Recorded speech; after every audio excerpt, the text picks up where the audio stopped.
Good morning to all. ഇന്ന് എല്ലാവരും present ആണോ? കുറച്ചുപേരെങ്കിലും ആബ്സെന്റ് ആയിരിക്കും ക്ലാസ്സിൽ. എന്തുകൊണ്ടൊക്കെ ആയിരിക്കും നമ്മൾ ക്ലാസ്സിൽ എത്താൻ പറ്റാതെ വരുന്ന സാഹചര്യങ്ങൾ? സ്കൂളിൽ പനിയായിരിക്കും, പിന്നെ ടെസ്റ്റ് പേപ്പർ ഉണ്ടെങ്കിൽ അല്ലേ, അങ്ങനെ ചിലരെങ്കിലും ഒക്കെ അവധി എടുക്കും. പിന്നെ എന്തെങ്കിലും ഇമ്പോർട്ടൻ്റ് ആയിട്ടുള്ള ഫങ്ഷൻസ് അറ്റൻഡ് ചെയ്യണമെങ്കിൽ. ഇപ്പം പനിയൊക്കെ ആണെങ്കിൽ നമ്മൾ ഡോക്ടറെ കാണാൻ പോകാറുണ്ട്.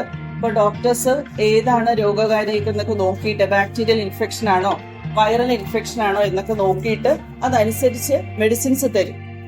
ഇനി നമ്മൾ ഇപ്പോൾ പറയാൻ പോകുന്നത് ചില ഡിസീസസ് ഉണ്ട്. അത് നമുക്ക് ആ രോഗം ഉണ്ടാകുന്നത് ഒരു പാത്തജൻ, അതായത് രോഗകാരി ഇല്ലാതെ തന്നെ നമ്മൾ രോഗാവസ്ഥയിലേക്ക് എത്തും. ആ ഒരു കാര്യം അല്ലെങ്കിൽ ആ ഒരു സാഹചര്യം എന്താണ് എന്നുള്ളതാണ് ഇന്ന് നമ്മൾ പറയാൻ പോകുന്നത്. Just A small discussion. അപ്പോൾ അത് നോൺ പാത്തജനിക് ഡിസീസ് എന്നാണ് കോമൺ ആയിട്ട് നമ്മൾ പറയുന്നത്. പാത്തജൻസ് ഇല്ലാതെ തന്നെ നമുക്ക് രോഗാവസ്ഥ ഉണ്ടാകുക എന്നുള്ളത്. അത് പല കാരണങ്ങളും ഉണ്ടാവാം. ലൈഫ് സ്റ്റൈൽ, അതായത് നമ്മുടെ ജീവിത ശൈലി ഉണ്ടാവാം, ജനിതകമായിട്ടുള്ള ജനറ്റിക് ഫാക്ടേഴ്സ് ഉണ്ടാവാം. അതുപോലെ നമ്മളില് എന്തെങ്കിലും തൊഴിൽപരമായിട്ട് ഇപ്പോ കോൾ മൈൻസിലൊക്കെ പണിയെടുക്കുന്നവരാണെങ്കിൽ ജോബ് റിലേറ്റഡ് ആയിട്ടും നമുക്ക് എന്തെങ്കിലുമൊക്കെ രോഗങ്ങളുണ്ട്. ഇപ്പൊ നമ്മളിപ്പോ പ്രധാനമായിട്ട് ഫോക്കസ് ചെയ്യുന്നത് ലൈഫ് സ്റ്റൈൽ ഡിസീസസിലാണ്. ഇപ്പൊ ലൈഫ് സ്റ്റൈൽ ഡിസീസ് എന്താണ് എന്നുള്ളതാണ്. ഇപ്പൊ lifestyle diseases are chronic condition caused by poor diet, lack of exercise and unhealthy behaviours. അതായത് നമ്മൾ ന്യൂട്രീഷണൽ വാല്യൂ ഇല്ലാതെ ഒരുപാട് അങ്ങനെയുള്ള ഭക്ഷണങ്ങളാണ് നമുക്ക് കൂടുതൽ ഇഷ്ടവും. Especially fast food. അത് ധാരാളം കഴിക്കുക. ഒരുപാട് കലോറിക് വാല്യൂ, അതായത് നമ്മൾ പ്രയോജനപ്പെടുത്താതെ എക്സസൈസ് ഒന്നും ചെയ്യാതിരിക്കുക, അങ്ങനെയൊക്കെ ഉള്ളപ്പോൾ നമ്മളില് ഒരുപാട് ആരോഗ്യ പ്രശ്നങ്ങൾ ഉണ്ടാവും.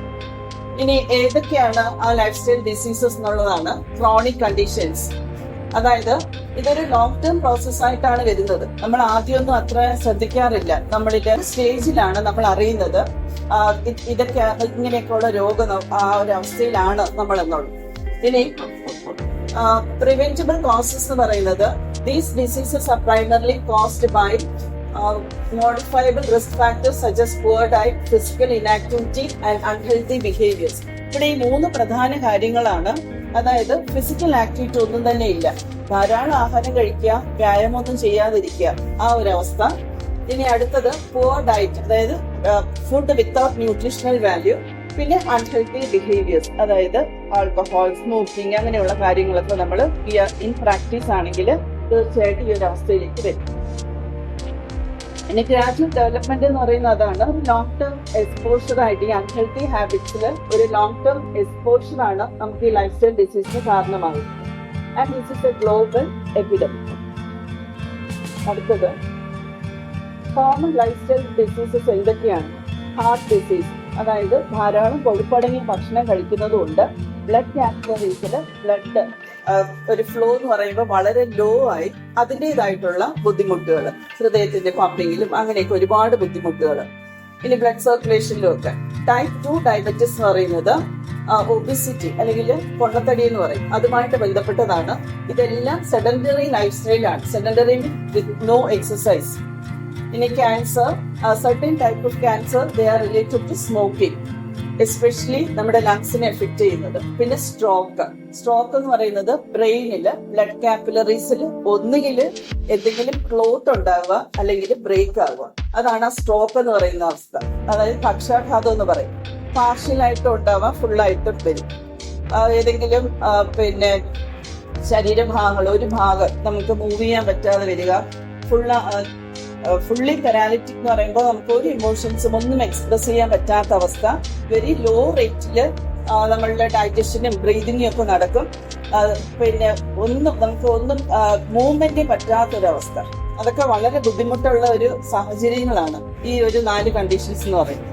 അപ്പൊ എങ്ങനെ ഈ ലൈഫ് സ്റ്റൈൽ ഡിസീസസ് ഒഴിവാക്കാം എന്നുള്ളത്, നമ്മൾ ഫുഡ് കഴിക്കുമ്പോൾ കുറച്ച് കോൺഷ്യസ് ആവും. അതായത് നമ്മുടെ ശരീരത്തിൽ എല്ലാ ഫങ്ഷൻസും നടക്കേണ്ടതായിട്ടുള്ള ന്യൂട്രീഷൻസ് എല്ലാം അകത്തേക്ക് ചെല്ലുന്നുണ്ടോ എന്നുള്ളത് ഓരോ ദിവസവും ചെറിയ രീതിയിലൊന്ന് കോൺഷ്യസ് ആയാൽ മതി. So you can lead A healthy life.